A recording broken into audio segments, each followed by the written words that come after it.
All right, wonderful people. Here we go. We are moving on to chapter 6. We have spent the last few weeks going through these chapters 1 and 2 being foundational chapters about the importance of communication and soft skills and teamwork. And then we have moved into what we call the 3x3 writing process.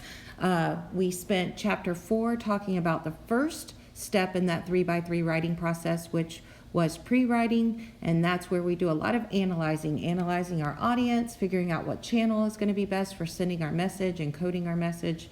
And then we moved on to chapter 5, which was this past week, and that was all about step 2 in that 3x3 writing process, which was drafting, and that's all about researching, organizing, and then putting encoding that message and putting it to paper, so to speak.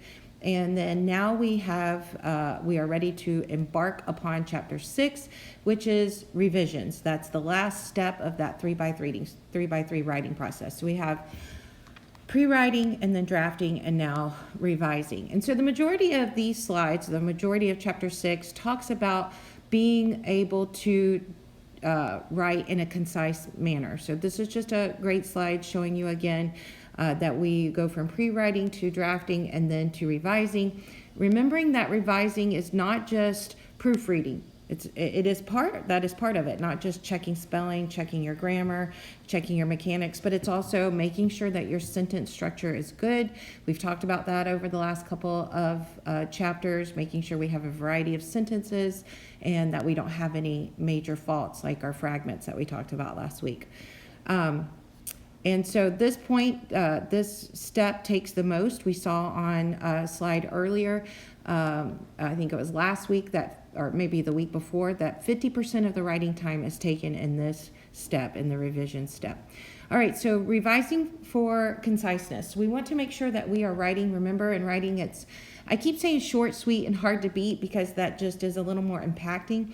Obviously, you have to say it in enough words that it makes sense, so we can't get too choppy. But there are a lot of ways we can say things without over complicating them. And so one of these is we want to get rid of what we call flabby expressions. And so here's a couple examples of what flabby expressions look like. Instead of saying at this point in time, you could simply say now. At this point in time, we are going to send out tickets. Now we will send out tickets. So much clearer, more concise. In very few cases, seldom. In the near future, we could just say soon. So if you can say it in one word, there's no need to say it in several words. And I know that is very counter to what you have learned in the past when you're trying to get to a word count, but it's more effective, especially in our business writing. We want to limit long lead-ins. For instance, on the left, you see there it says, this is to let you know that Monday is a holiday. I didn't need that whole work into it. It's kind of like you need to step over a 1-foot puddle and you go back half a mile to run to get over that half or 1-foot puddle. You didn't need all that lead in. You could have just stepped over. And so if we are saying, sending an email that says Monday is a holiday, it's obvious that we're letting them know because we sent them the email. So we don't have to put all those words in. And the second one shows the same type thing. I'm sending this email to announce that our internal audit begins on January. We just need to say our internal audit begins on January 5th. So be concise. Not great to start sentences with there is, there are, or it is, it was. Those are just fillers. We don't need to say there were more than 45 visitors. We can just say more than 45 visitors commented on her blog. So we don't want to, nor do we need to have that unnecessary start with there is, there are, it is, or it was. Try not to be redundant. That is counter to being concise. Combined together, the two words mean the same thing, so you're being redundant there. Just choose one of those words. Exact and same, that they mean the same thing. So my personal opinion, all opinions are personal. So we want to be careful that we're not being redundant. We also want to get rid of or purge what we call empty words. The example on the left that they've already marked through, it says in the case of General Motors, the car company was reorganized. We know that General Motors is a car company. Very few people that you would send an email to would not know that General Motors is a car company. So that's just empty words. We can get rid of those. And in the case of, that's just filler words. That's just somebody trying to get to a word count. So we can get rid of that. And so take a look at those pause and take a look at those other examples if you want, but we want to get rid of empty words, what we call empty words. Now, we really see the need for this and getting really good at getting concise when we're trying to be effective on microblogging, on social media sites like Twitter. And so we want to make sure that we have the main idea. We want to make sure that we have descriptive words, but short words. We want to be personal. And that takes some work. We need to be prepared to draft that a few different times, making sure that we're shooting for the most concise way, the most clear way, and the most correct way that we can say it. And so honing in on this skill will definitely make you better at writing in the business world, but it will also make you better at microblogging on media. Keep it short and simple when you can. We've already looked at this a little bit in the last set of corrections that we had to do. We want to make sure that we're not overdoing it with our words. In the left, it says, it would not be inadvisable for you to affix your signature at this point in time. All I needed to say was, you should sign now. So we don't want our reader having to try to translate what we're writing to them, or get out, like we talked about a couple weeks ago, get out a thesaurus necessarily. We want to say it as simple as possible. We also want to be very clear. We want to get rid of what we would call trite business phrases that people just feel like you should use in business writing, like enclose, please find. We could just say enclosed. You say, well, that's not polite. Well, but being polite is making people be able to get through their emails a lot quicker. And so we want to make sure that we get to it. Now, I was taught a long time ago, this please do not hesitate to phrase. I fell into that, and it has taken me a long time. I still do it sometimes. You'll probably see it on some of my emails, to break that. It's like breaking a habit, and it keeps wanting to come back. So try not to fall into that habit to begin with. Make sure you're getting rid of all those, what we call trite business phrases. Make sure your messages are very clear. Don't be cliche, things that we just use, phrases just to use them. Get rid of slang.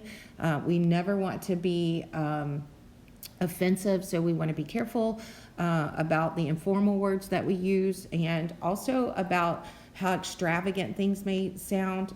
We want to make sure we sound professional, so we don't want to be so like this, hey, prof, what you think of me, of my killer paper. We don't want to do that, what we call text lingo. So we want to be very careful on that. Excuse me. We want to unbury verbs. For some reason, we have felt like we can't start a sentence with a verb, and we need to be careful. Because sometimes that's the clearest way to say something. So instead of saying, would you please give consideration to blah, blah, blah, we could say, consider hiring such and such, or consider whatever. And we could just start with that verb. So we need to unbury that verb, get it out, not be afraid to use it. And there are a couple of different examples there of that for you. Don't be too exuberant. Some words in themselves are very exuberant, like very, definitely, quite, totally. And if we overdo those, we kind of get that Valley Girl feel. So we want to be careful not to put too many of those in one sentence and use them sparingly. Okay, now we move from being concise to more discussion about being clear. And one of the ways we can be clear is that we can enhance what we call the readability of our document. And that just simply means we make it more inviting, and we make it easier. We make it more simple for our reader to get through it. If somebody were to pull up a document and it literally looks like a page full of nothing but words on words on words, that's not inviting. It's difficult for some people to get through, and so we don't want to do that. So we want to make sure that we set up our document in a way and design our document in a way that it's inviting. It's easy to read through.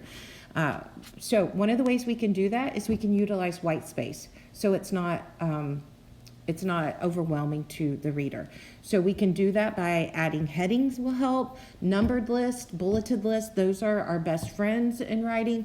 We don't want to get carried away, but they can definitely help when you can take something that would have been a paragraph long and just break it into 2 or 3 bulleted phrase lists.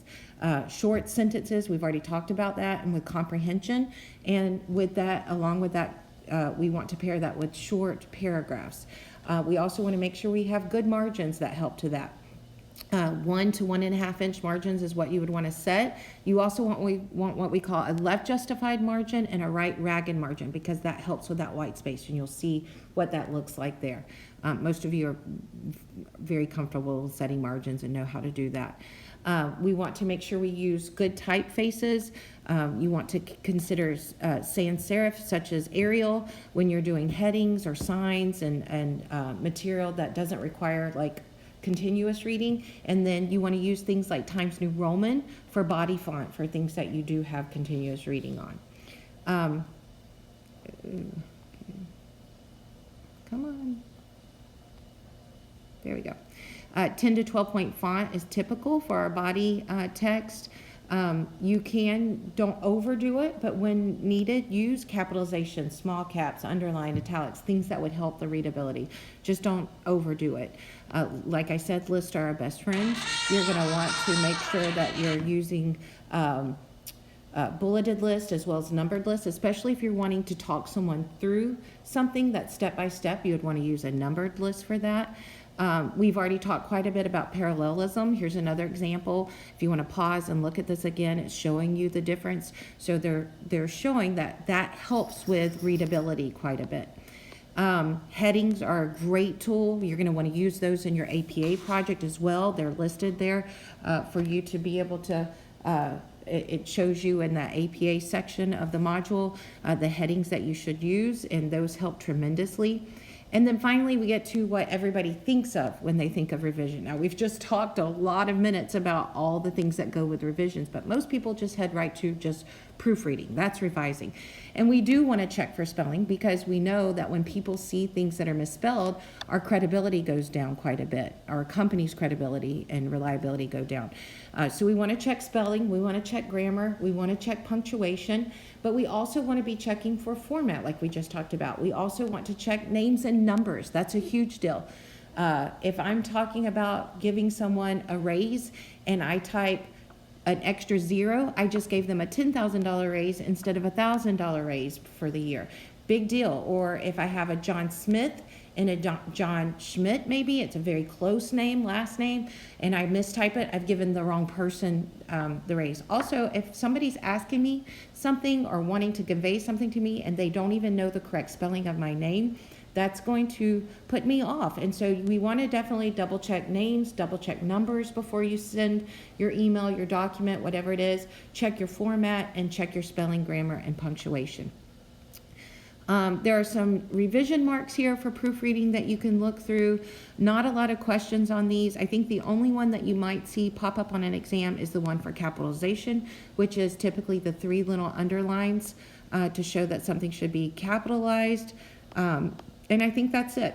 I am going to be sending out a weekly email as normal to let you know what's going on for the week, but I just wanted a good review of what is in Chapter 6. Remember, these slides are there and available to you through Cengage. You can just click over through the bottom of your module for Chapter 6. There's a place that says Study Tools, and it'll click you right over to these slides. Have a great week, and as always, please contact me if you have any questions.